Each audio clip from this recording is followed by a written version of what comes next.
ভবনটি 2717 ফুট উঁচু। 7 মাইল দূর থেকেও ভবনটি দেখা যায়। বুর্জ খলিফার একেবারে চূড়ার অংশটা দেখে ছোট মনে হতে পারে, তবে তা মোটেও ছোট নয়। এখানে কারো যাওয়ার অনুমতি নেই, কিন্তু জেনে অবাক হবেন এই চূড়ার দিকের অংশটা যদি না থাকতো তাহলে পুরো বিল্ডিং এর জন্য ঝুঁকি তৈরি হতো। কিভাবে, চলুন জেনে নিই।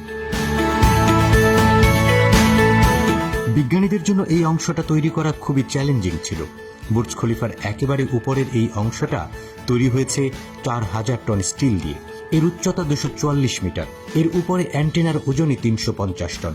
যদি পুরো এই স্পায়ার বা চূড়াটাকে সরিয়ে দেওয়া হতো তবে বুর্জ খলিফার উচ্চতা 30% কমে যেত, আর তখন এর উচ্চতা হতো 585 মিটার। এই উচ্চতা পর্যন্তই মানুষজন যেতে পারে। এটি 154 তলায় অবস্থিত। এর উপর থেকেই স্পায়ারের শুরু, যেটি বুর্জ খলিফার একেবারে আগা পর্যন্ত উঁচু। 155 তলা থেকে 163 তলা এই স্পায়ারে অবস্থিত।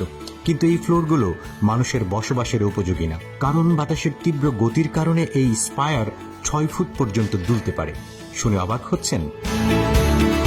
এটি বুর্জ খলিফার কোনো ত্রুটি নয়, বরং এর একটা অ্যাডভান্স ফিচার। দুবাই সাগরের তীরে অবস্থিত বুর্জ খলিফা, সমুদ্রের ঝোড়ো বাতাস বয় এখানে। বুর্জ খলিফার একেবারে উপরের দিকে বাতাস ঘন্টায় 240 কিলোমিটার বেগে আঘাত হানে। এই স্পায়ার দিয়েই ঝোড়ো বাতাসের মতো প্রতিকূল পরিবেশে টিকে থাকে বুর্জ খলিফা। এটি নিজে দুলে এর নিচে থাকা 154টি ফ্লোরকে বিপদমুক্ত রাখে। এই স্পায়ার বানানো হয়েছে স্টিল দিয়ে।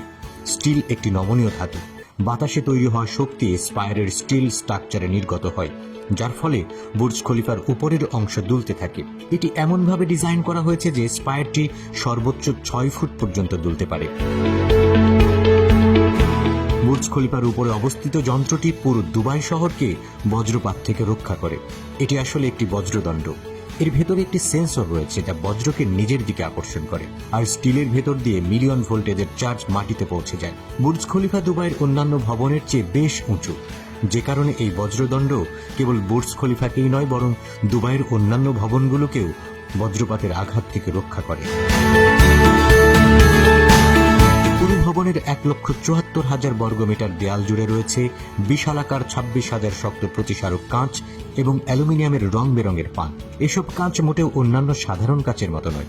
এগুলো তাপ কুপরিবাহী, ফলে ভবনের ভেতরে আলো প্রবেশ করলেও বাইরের প্রখর তাপমাত্রা ভেতরে প্রবেশ করে না। আবার কাঁচগুলো সোলার প্যানেল হিসেবেও কাজ করে, ফলে সারাদিনের প্রখর রোদ্রে বেশ ভালো পরিমাণ বিদ্যুৎ উৎপন্ন হয়।